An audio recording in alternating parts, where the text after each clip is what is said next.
Hello everybody, today I'm going to share with you this Satco 3-watt CFL flame-shaped bulb. Now I got these with a bunch of other bulbs recently, and this is an older version.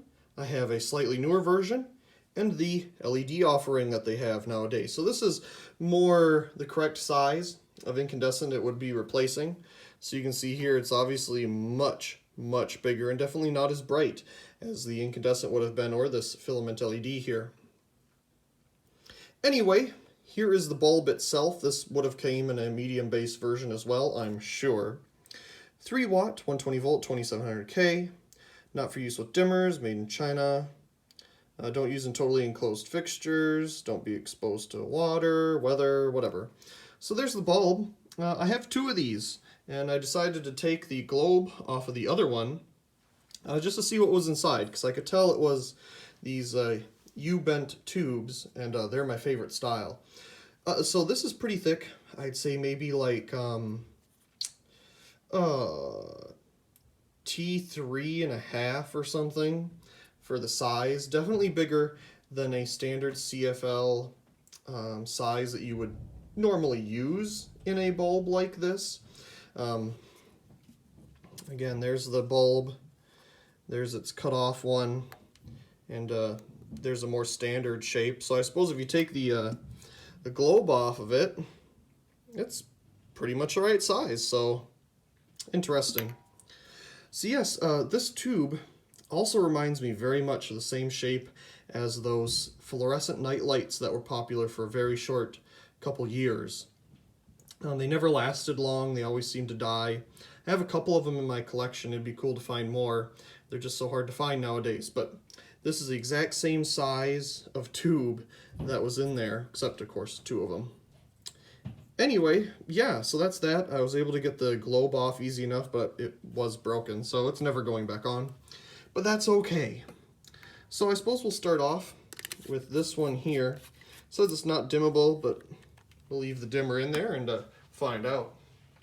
So let's turn off the video lights and turn on this bulb. Okay, so that's our 3 watts of power. Hold above the camera here. Yep, it lights the area up, but it's not bright at all. And I'm sure that's pretty much its full brightness, to be real honest about it.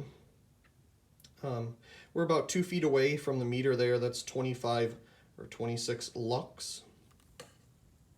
It's flickering a little bit. Now let's see if it dims. No, not really. I have it dimmed down all the way and it's still lit up. Let's take that out and put in the one where we can see the tubes. Ah, yes, that's much more exciting to look at. Yeah, it's definitely having a hard time staying lit. Definitely has a little bit of use on it. You can see it there. I'll hold that above the camera. That's again about 2 feet above the meter. Not much brighter than the other one. And it does look like it's at full brightness. I don't think it would get any brighter than this, to be real honest about it. Now the camera is being real generous, making it look very bright, but it is not. It is not bright at all. I'd say it's probably about as bright as like a 10-watt incandescent.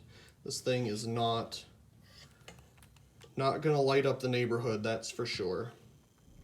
But very cool. I like these older U-bent CFLs. Let's dim it down. If anything, it got rid of the flickering. If I bring it all the way back up, it kind of flickers a little bit. But you turn it all the way down and it's better. Interesting. I should have like a voltage meter or something to see what it's running at now, because it's running just fine. Anyway, yeah, I don't know what much else to say about them.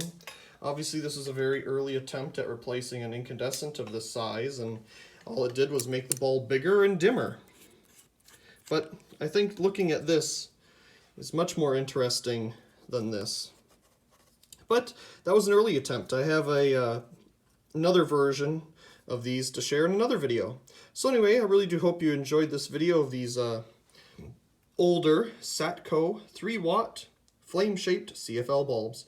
Also, please comment, rate, share, and subscribe, and thank you very much for watching.